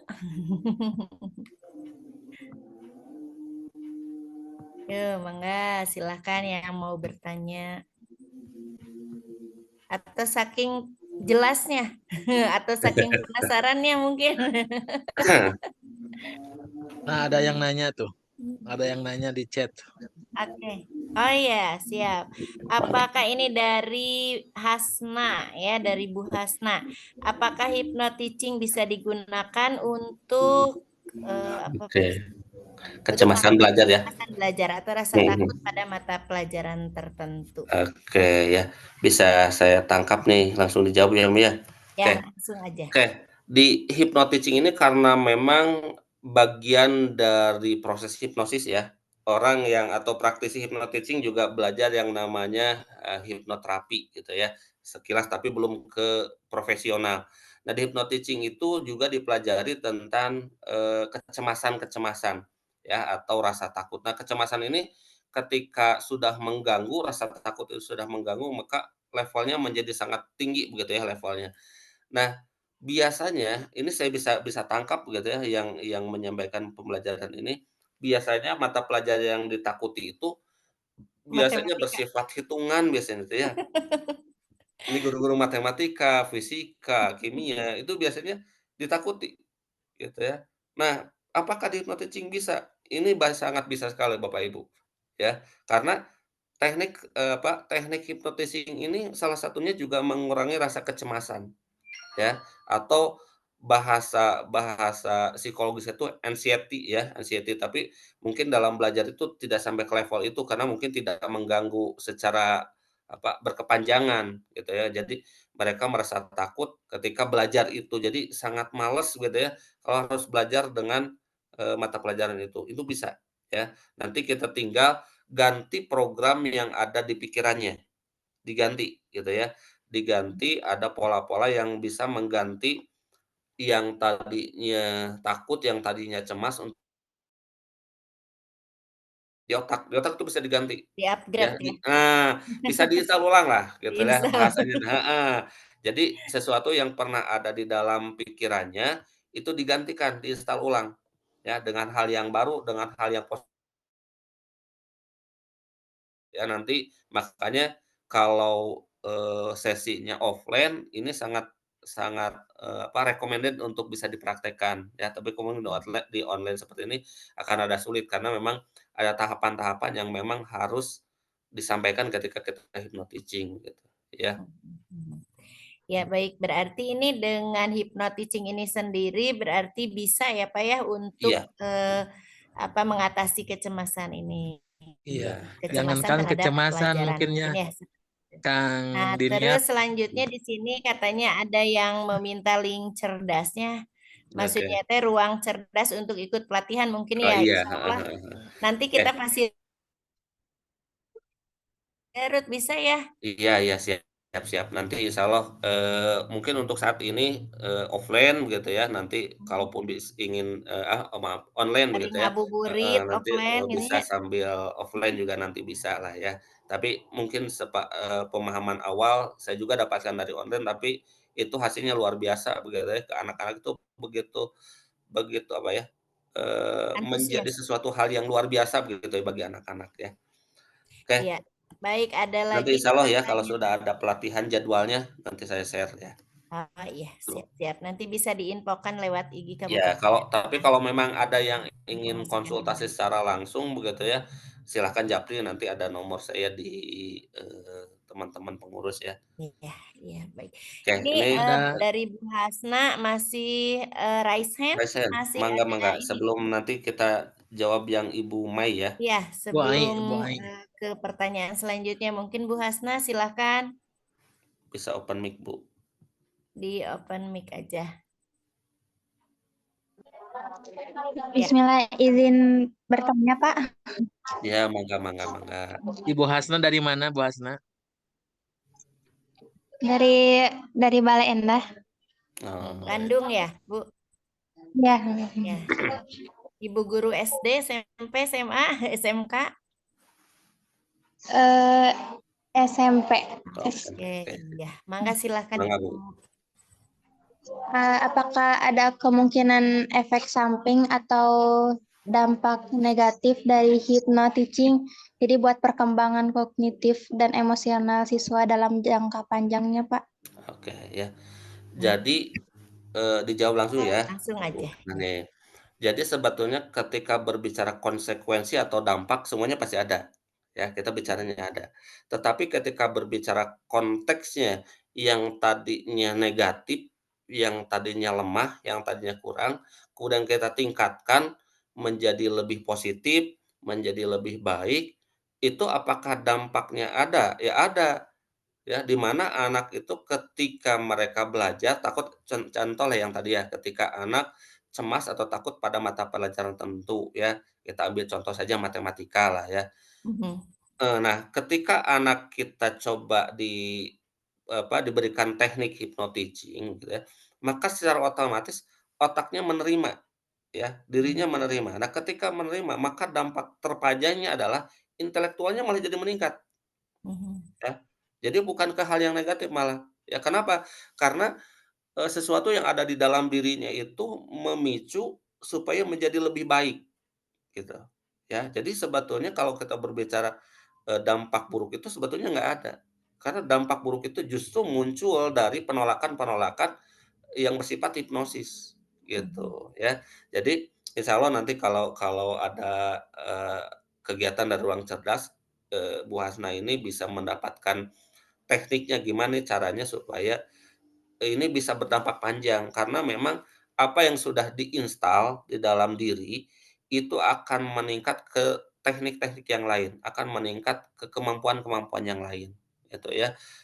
Dari hipnosis itu, misalnya gini, ada siswa yang nggak pernah mau ke depan. Itu kalau kita suruh langsung ke depan kan pasti nggak mau. Maka ada teknik dulu, kita building rapport dulu, kita cari dulu, ini kenapa? Apakah memang ada trauma, ada fobia, dan lain sebagainya, kita gali dulu, setelah itu kita tentukan nih bagaimana cara menentukan siswa itu ke depan. Nanti kalau sudah mereka kita berikan terapi, berikan sebuah perhatian, itu dijamin Bu, ya. Mereka itu jangankan kita minta, mereka pasti minta duluan gitu ke depan. Nah, itu akan muncul gitu. Ya, selalu ingin gitu ya.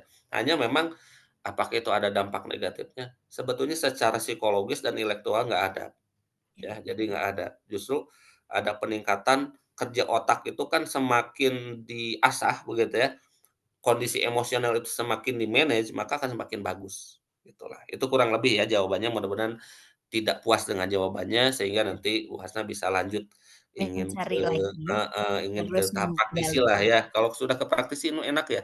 Jadi kita, Mhm. "Oh iya, harusnya saya tuh begini-begini," gitu ya. Oke. Nah Mhm. itu kurang lebih ya. Oke. Iya, Bu Hasna mudah-mudahan tidak puas ya, biar terus menggali lagi, terus mencari lagi. Oke, untuk selanjutnya kita ke pertanyaan Ibu Mai Intarita dari SMP Negeri 3 Indralaya Selatan. Bagaimana cara mempertahankan NLP ya, oke ya. NLP? Baik, Iya. terima kasih Bu Maya ya, Bu Mai ya mungkin. Mhm. Nah NLP itu sebetulnya dalam diri kita itu sudah terbentuk ya Bapak Ibu. Kita jadi guru saja itu sudah belajar yang namanya NLP. Hanya ketika kita mengajar, apakah sudah tepat atau tidak cara kita memberikan bahasa pada pikiran itu sudah tepat atau tidak. Nah, satu-satunya cara supaya kita bisa mempertahankan bagaimana kita ketika menyampaikan informasi ke siswa, yang pertama ada konsistensi. Ya, ada konsistensi, maksudnya begini, jadi misalnya kita sedang, menerapkan sebuah aturan nih, aturan. Nih, karena kan kalau belajar pertama itu ada yang namanya kesepakatan kelas ya Bapak Ibu ya. Ketika menyampaikan kesepakatan kelas, maka konsistensi itu harus tetap dijaga, ya. Kenapa? Karena NLP itu akan terbentuk kalau memang sudah menjadi sebuah habit, gitu. Kalau belum jadi sebuah habit, maka NLP itu masih di konteks dasar, gitu. Ya, jadi harus sering diulas, sering diucapkan, sering dibahas, nanti secara sendirinya tanpa harus kita ingatkan, NLP itu sudah sangat bekerja, gitu. ya. Mungkin begini, saya pernah mencoba, membuat sebuah teknik NLP di kelas gitu ya, ketika anak-anak tadi dengan handphone-nya begitu ya. Ketika anak-anak dengan handphone ketika kita masuk, ada beberapa siswa itu, asik dengan handphone-nya. Saya sebetulnya bukan kategori yang, nggak boleh main handphone, nggak. Saya begini aja ke anak-anak, anak-anak, Bapak kalau ngajar gitu ya, Bapak kalau ngajar, handphone-nya itu selalu disimpan di atas meja, tuh, ya. Kenapa harus begitu? Supaya tidak mengganggu proses pembelajaran.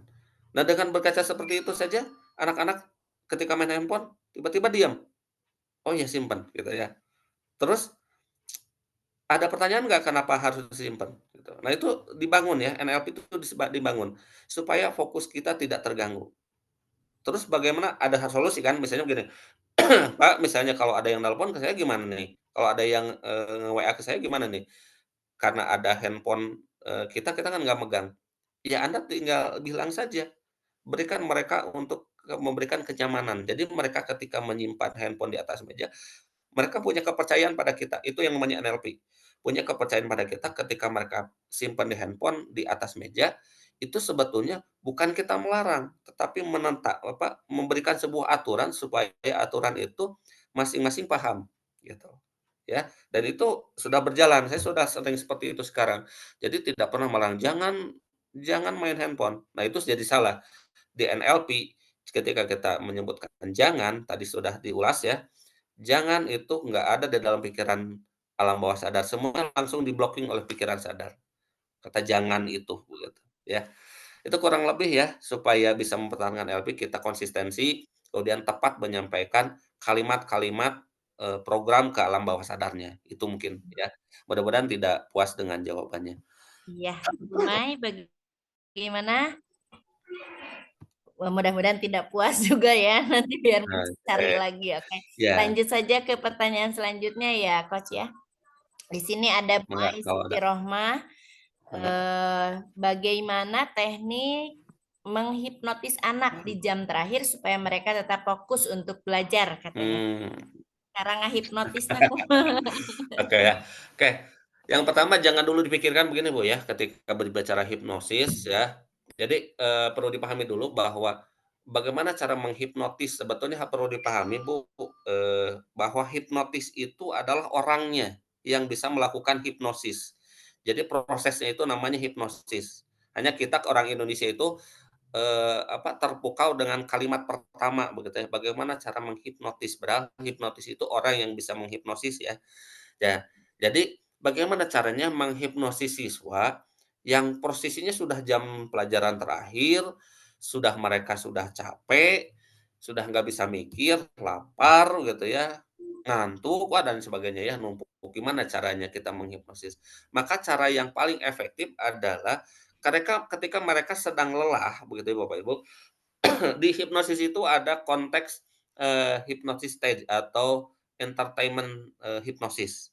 Nah, ini kalau sudah jadi praktisi, secara otomatis Bapak Ibu bisa mengalihkan perhatian anak yang tadinya mungkin satu kelas nih, di satu kelas ini sudah tidak ada perhatian lagi. Di satu kelas itu kita bisa manfaatkan sebagai media hipnosis. Gitu, ya. Gimana caranya? Kita ambil salah satu orang, kita kasih, tes sugestif dulu, ya. Tes sugestif, ada beberapa tes sugestif gitu ya yang bisa dilakukan untuk mengecek apakah siswa itu bisa kita hipnosis atau tidak.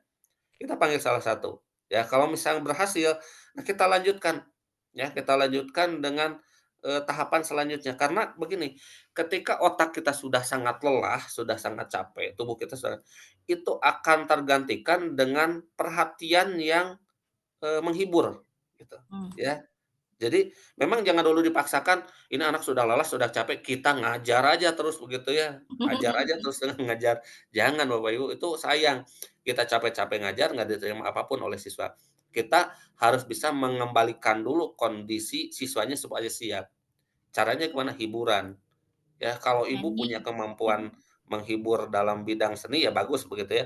Tapi kalau yang nggak punya, ya hipnosis kita gunakan. Ya, kita panggil anak begitu ya ke depan atau sebagian besar anak untuk ke depan untuk melakukan tes sugestif. Itu yang saya lakukan, anak-anak jadi apa ya, aneh gitu ya, aneh, kok bisa kok bisa? Nah, itu terus kita lanjut sampai satu tahap titik tertentu, kita kasih pembelajaran ya di tahapan-tahapan itu. Karena mereka sudah dalam kondisi alam bawah sadar, tanpa mereka sadari mereka sedang belajar gitu ya. Itu di kondisi memang jam terakhir. Hanya memang perlu dipahami juga kalau memang kondisinya sudah massal, artinya begini, di jam terakhir semua rembetan kelas sejajar semuanya sudah tidak efektif, tidak ada gurunya, siswanya sudah pada di luar begitu ya, sudah noong karena kaca gitu ya. Ketika kelas kita sedang diajar, memang itu kan ada sulit ya. Tetapi kalau kondisinya di kelas yang sebelahnya masih belajar, anak-anak kemudian sudah tidak fokus, nah itu bisa. Ya, kita lakukan dulu tes sugestif, kita kasih hipnosis entertainment, hiburan aja dulu ya, jangan dipaksakan untuk belajar karena memang otaknya sudah sangat lelah. Tapi kalau kita pancing dulu supaya mereka menarik perhatian mereka, itu mereka secara otomatis ya mereka akan, "Bu, minta lagi, Pak, minta lagi," gitu. Nah, gitu. Nah, ketika kita mendirikan itu, kita kasih dulu sugesti, kita kasih dulu sebuah pemahaman, itu kita sambil kaitan dengan proses pembelajaran. Ya, kalau kalau saya sebagai guru biologi banyak sekali hal yang saya bisa sangkut pautkan dengan materi gitu ya. Jadi enak.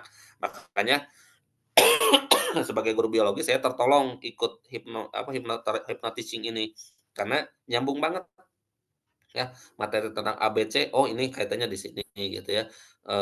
Banyak hal nanti banyak Bapak Ibu guru juga yang sudah masuk di grup hypnotizing ini sharing, kalau ngajar ini gimana gimana gitu ya. Tuh. Nah itu kurang lebih ketika menjawab pertanyaan kalau sudah di jam terakhir gimana cara supaya anak-anak kita itu bisa bisa apalagi bisa fresh lagi gitulah ya. Itu kurang lebih Bu Ai ya tadi ya. Mangga Bu Umi. Oke, baik. Bu Ai, gimana? Sudah puas, Bu Ai? Jadi tadi untuk di jam terakhir itu kita harus bisa-bisa ya, karena di jam-jam rawan harus bisa-bisa membawa siswa untuk kembali fokus, yaitu salah satunya tadi dengan ice breaking, dengan ini biar mengembalikan lagi kefokusannya ya, mungkin seperti itu. Oke, baik. Bu Ai, kumaha? Ada yang mau ditanyakan kembali atau sudah cukup? Mudah-mudahan masih belum puas katanya ya. Katanya belum puas. Iya. Oke, baik. Masih ada yang mau bertanya atau sudah cukup? Kayaknya Mangga. ini mungkin masuk Pak Kang Deniat. Kayaknya kalau pelatihan offline itu biasanya berapa lama dan berapa biayanya Nah, Nah, iya, ya, kira-kira. biar baik. termotivasi kita Memang buat gitu. ya kalau di online dulu ya, kita bicara online dulu. Untuk online itu biayanya nggak terlalu mahal, itu di sekitar angka 100 ribuan lah untuk yang online. Itu durasinya 3 sampai 4 jam lah ya, kurang lebih durasinya 3 sampai 4 jam dan itu ada prakteknya, ada ujiannya begitu ya. Nah, kalau untuk offline itu sebetulnya karena memang praktisinya tapi nanti kita insya Allah komunikasikan karena ada beberapa praktisi di Bandung kebanyakan begitu ya. Nah, apakah memang bisa bisa diundang, itu bisa kita sesuaikan karena begini, sebetulnya untuk praktisinya itu sebetulnya nggak mahal gitu ya, untuk, trainernya nggak mahal. Tapi biasanya yang akan jadi mahal itu satu kalau memang tempatnya di hotel misalnya gitu ya, itu berarti kan ada Vax Hotel. Kemudian, lamanya durasi jam gitu ya, itu berpengaruh. Kemudian ini yang paling, spesial itu adalah dapat sertifikatnya gitu. Nah, sertifikat itu kan harus diajukan dulu ke IBH atau International Board Hypnotist gitu ya. Jadi, organisasi khusus yang bisa melegalkan seseorang dapat sertifikat praktisi atau sertifikat profesi. Nah, itu memang yang cukup luar biasa lah, rada rada lumayan mahal. Nah, tapi untuk sekedar pengenalan gitu ya, sekedar pengenalan hypnoteaching dan prakteknya, tapi tidak ke sertifikasi ya. Kita tidak bicara sertifikasi, misalnya ke teknik-tekniknya, bisalah nanti kita agendakan ya Pak Ketda, setelah lebaran misalnya kita undang, apalagi nih ada pengurus-pengurus baru sambil sambil ngobrol begitu ya, ada tempat yang bisa kita gunakan, kita coba praktek di sana gitu ya. Ya insyaallah, tidak tidak usah mengundang praktisi atau trainer dari luar gitu ya, kita manfaatkan saja. Insyaallah ada beberapa orang juga yang di Garut, tapi harus ada kontak dulu begitu ya, supaya, tidak terlalu besar akomodasi, nanti kita perhitungkan, ini berapa sebetulnya untuk biayanya gitu ya. Tapi kalau biaya offline mah memang, apa ya, biasanya di angka cukup besar begitu ya, di angka 500 ke atas gitu ya, untuk yang hypnoteaching-nya saja. Karena untuk yang, hipnosis itu bisa sampai hipnotis ya, seorang ahli hipnotis itu bisa sampai 1 juta atau 2 juta lah. Ya, gitu. Nah, nanti untuk praktek-praktek spill-spill tipis begitu ya, teknik-teknik, itu nanti ya kita gunakan saja IG ini sebagai media begitu ya, pembelajaran, praktis begitu ya, tanpa harus mempertimbangkan biaya gitu ya. Ya mudah-mudahan bisa bisa sesuai dengan konteks kita ya, saya gabung di IG tuh ya sharing gitulah, saya punya kemampuan ini kita berbagi Iya. gitulah ya. Mungkin gitu Ya. sementara. Mudah-mudahan nanti kita bisa ini ya berkolaborasi dan bisa memfasilitasi untuk kegiatan hypnoteaching ini ya.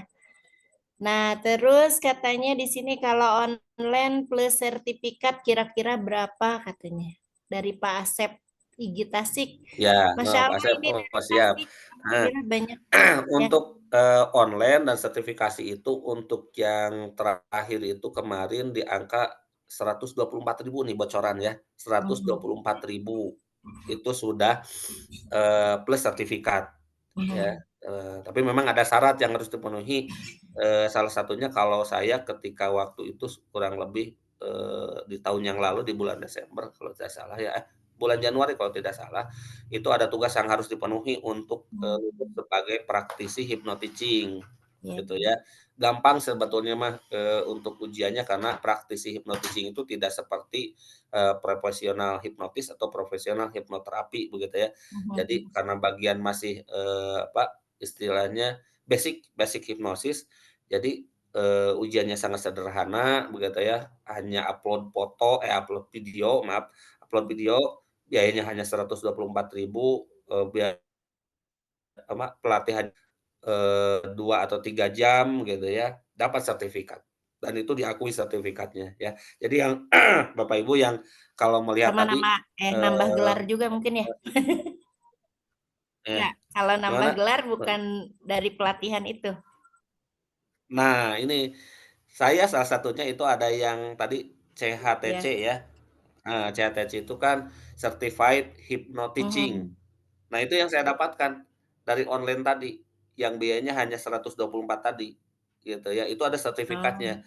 Dicek di Dapodik itu ada, ya nama kita itu terdaftar di Dapodik bahwa kita siswa di LKP, Ruang Cerdas Indonesia, itu nama kita muncul begitu ya, kemudian kita dapat sertifikat dan berhak menampilkan gelar itu begitu ya. Iya. Jadi gelar yang panjang itu jangan khawatir Bapak Ibu kalau ingin panjang banget itu sebetulnya bisa, ya untuk yang non akademik gitu ya, non Iya. akademik. Gitulah ya Pak Ya. Asep, mudah-mudahan nanti insyaallah saya informasikan kalau ada kelas yang baru untuk hypnoteaching yang online, itu langsung oleh guru saya Coach Azwan, itu beliau itu trainer yang luar biasa begitu ya, karena setiap setiap sampai sekarang setelah pelatihan itu terus nyambung aja gitu ya. Jadi nggak ada satu kali pelatihan lepas, nggak. Jadi kita bisa terus sharing di situ gitu ya. Ya, iya. Oke, baik. Terima kasih. Mungkin di sini sudah sangat jelas, tetapi mudah-mudahan terus dijelaskan, terus semakin kita penasaran ya. Mudah-mudahan Ya, seperti sama-sama. itu. Oke, Ibu Bapak guru hebat, bagaimana? Ini sudah berkurang nih, sekarang udah 37 orang, mungkin sudah malam ya, Coach ya. Ini udah Ya, 9:30. iya. Iya. Mau lanjut mangga? Ya. Mau lanjut atau mau sudah dulu? Ya, sepertinya kasihan ya, kasihan kalau dipaksakan ini, kasihan tadi. Iya, kasihannya Saya udah harus terlalu malam, menghipnosis dulu Coach. nih. Ya, ini tidak menarik, Mas, sangat menarik dan sangat luar biasa sekali untuk pemateri pada Ya, malam kali ini. Oke, boleh kasih aplaus dulu buat Coach. Ya, terima kasih untuk waktunya. Mungkin terima kasih. Mudah-mudahan nanti ke depannya kita ada tindak lanjut dulu. Mungkin ada close statement dulu dari Coach Dini, Mangga, silahkan.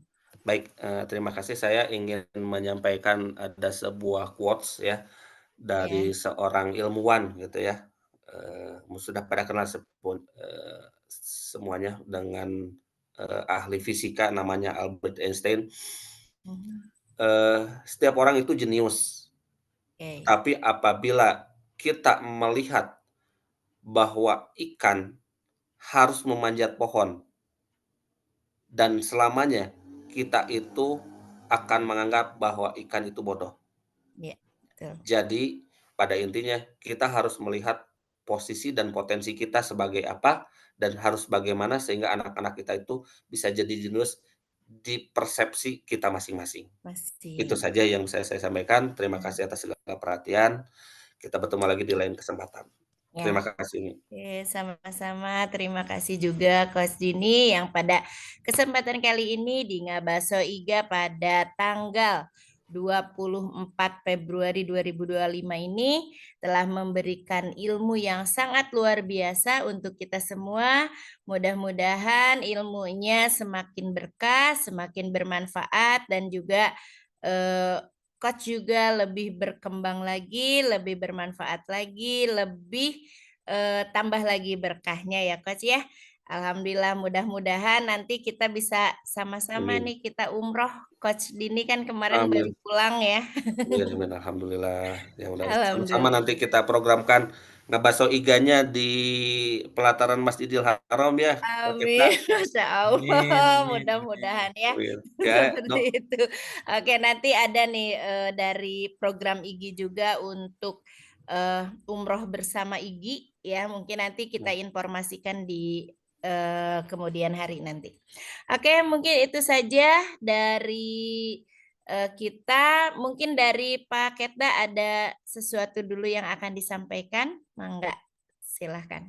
Intinya yang pertama ucapan terima kasih Coach, luar biasa, potensinya luar biasa. Dengan adanya Coach di sini semakin menambah kekuatan kita, ilmunya selalu berkah dan tentunya dulu sering ada TDA ya, Coach, tangan di atas. Itu mudah-mudahan tangan di atasnya selalu, itu komunitas mungkin ya, Iya, iya, juga ya. mudah-mudahan kita selalu bisa memberikan tangan di atas dan berbagi berkah untuk semua. Terima kasih untuk Amin. semua peserta dari berbagai daerah. Mudah-mudahan suatu saat bisa berkunjung ke Garut dengan pelatihan Coach Diniat dan kawan-kawan gitu ya. Pananang atau siapapun ya yang liburan mau ke Garut boleh saja. Iya. Itu saja Waktu mungkin itu juga, Umi, iya. Coach Diniat dan semuanya. Mudah-mudahan IGI Garut selalu istiqomah, selalu berbagi gitu ya dengan dinas karena Allahnya. Ya, Itu amin saja. ya Allah ya Terima Rabbal kasih. Alamin. Assalamualaikum. Waalaikumsalam warahmatullahi wabarakatuh. Baik, terima kasih kepada Coach Diniat dan juga Pak Ketda yang selalu membersamai kita semua. Mari kita sama-sama untuk mengakhiri kegiatan kita malam kali ini, kita ucapkan hamdalah bersama-sama. Alhamdulillahirabbil alamin. Saya sebagai pembawa acara sekaligus moderator pada malam kali ini mengucapkan banyak-banyak terima kasih. Apabila ada hal-hal yang salah, mohon untuk dimaafkan. Adapun ada hal-hal yang lebih yang bisa kita ambil pada kesempatan malam kali ini itu adalah karena atas izin Allah Subhanahu wa taala. Oke, terima kasih sekali lagi. Assalamualaikum warahmatullahi wabarakatuh.